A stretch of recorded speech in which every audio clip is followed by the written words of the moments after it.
हवा में उड़ना है। अस्सलाम वालेकुम डियर स्टूडेंट्स, मैं हूं एहसान इलाही। टेंस का लफ्सी मानी होता है तनाव या खिंचाव।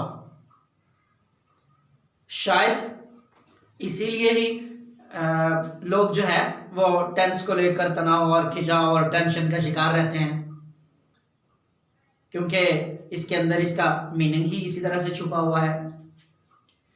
लेकिन टेंस सीखने से पहले हमें एक और चीज सीखनी है, वो है प्री सेंटेंसेस। ये आपके लिए एक नई टर्म होगी, एक नया लफ्ज। यानी टेंस सीखने से पहले हमें क्या सीखना चाहिए। प्री का मतलब है पहले, यानी टेंसेस से पहले हमें क्या सीखना चाहिए। टेंस आप जानते हैं पास्ट, प्रेजेंट और फ्यूचर तीन होते हैं। यानी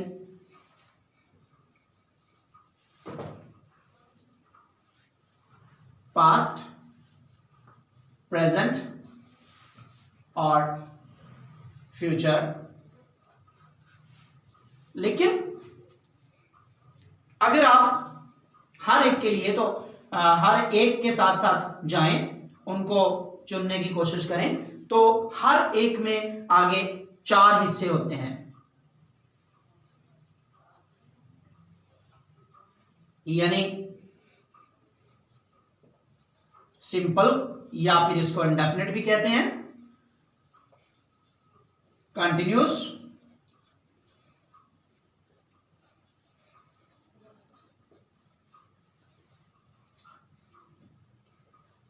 परफेक्ट और पहले दोनों को मिला के परफेक्ट कंटिन्यूस। इस तरह से हम इसे यूं पढ़ते हैं, past simple, past continuous, past perfect, past perfect continuous. इसी तरह से प्रेजेंट के साथ भी इसे ऐसे ही पढ़ेंगे, यानी प्रेजेंट सिंपल,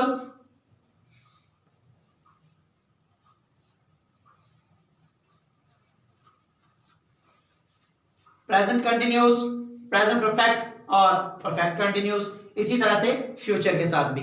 अगर हम इनकी कुल तादाद देखें तो 12 है। लेकिन 12 के 12 टेंस में से जो एक चीज कॉमन है वो है वर्ब।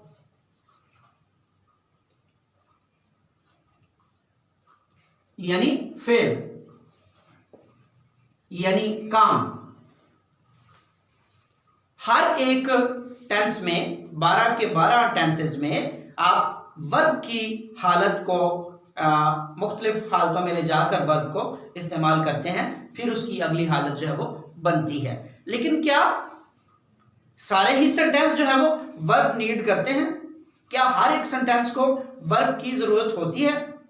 मैं कुछ सेंटेंसेस आपके सामने बोर्ड पर लिख रहा हूं, उन्हें एक नजर देख लीजिए।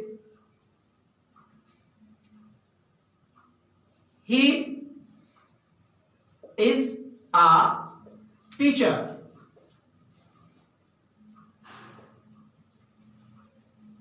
और एक लाइन देखिए, You are a student.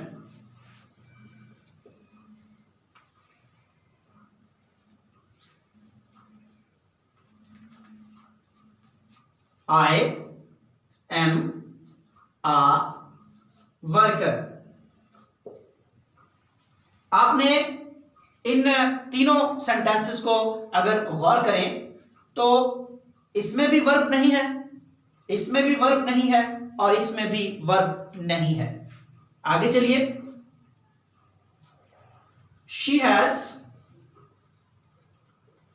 blue pen.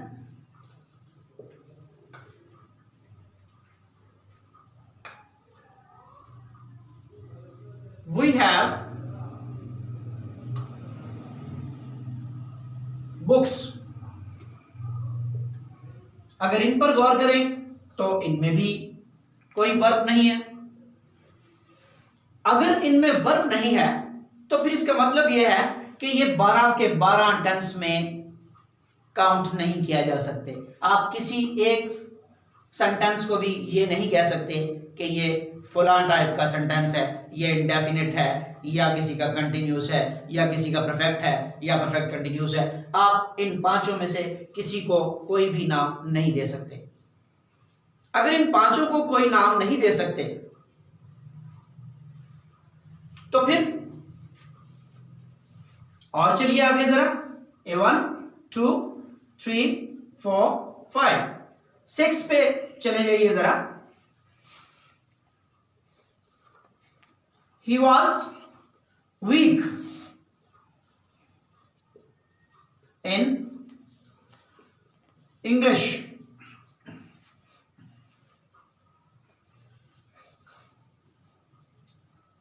They were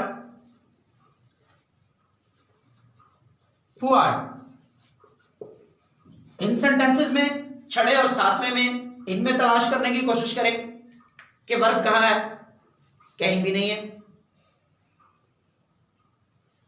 जहां जहां जिस सेंटेंस में वर्ब होगा वो तो टेंसेस का हिस्सा होगा, लेकिन जहां जिन सेंटेंसेस में वर्ब मौजूद नहीं है वो प्री टेंसेस के हिस्से में आएगा।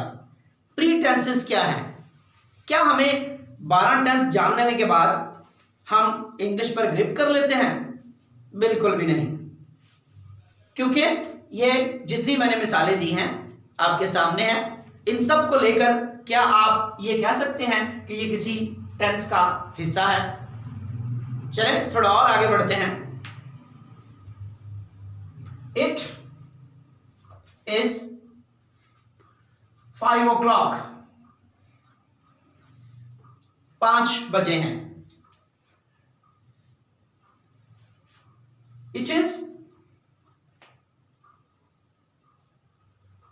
It was school yesterday.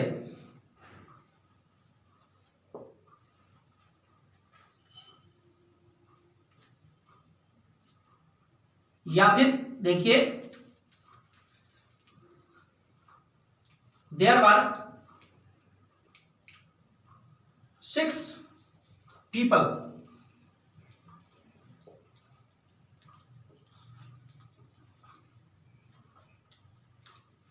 या फिर there is a tree in our school.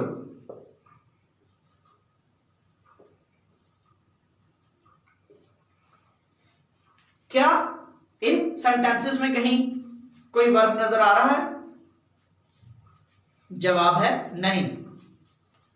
अगर इन सेंटेंसेस में भी वर्ब नहीं है, इन सेंटेंसेस में भी वर्ब नहीं है, तो फिर ये सारे के सारे टेंस का हिस्सा नहीं है, टेंसेस का हिस्सा नहीं है। लिहाजा हमें टेंसेस सीखने से पहले सीखना है कि प्री टेंस क्या चीज है, प्री टेंसेस क्या चीज है। आज तक शायद कभी भी किसी ने इस टर्म को यूज ना किया हो और ना ही इस पर ख्याल किया हो, जिस पर हम आज कर सकते हैं और आज कर रहे हैं। आपको अगर टेंसेस सीखने हैं तो उससे पहले आपको प्री टेंसेस को सीखना पड़ेगा ताकि आप टेंसेस को जान सकें। तो ये चंद मिसालों के जरिए से आपको सिर्फ बताया गया है कि जो टेंस से पीछे भी कुछ है, यानी टेंस तक पहुंचने के लिए हमें प्री टेंस की जरूरत पड़ती है।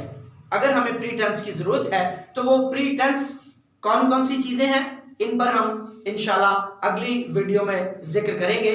आज सिर्फ आपको लफ्ज प्री टेंस का तारुफ करवाया गया है। इंशाल्लाह आगे हम आपको बताएंगे कि प्री टेंस कौन कौन सी चीजें हैं और उनको हम किस तरह से यूज करते हैं, और फिर उसके बाद हम जो है वो अपने टेंसेस पर पहुंचेंगे। तब तक के लिए खुदा हाफिज।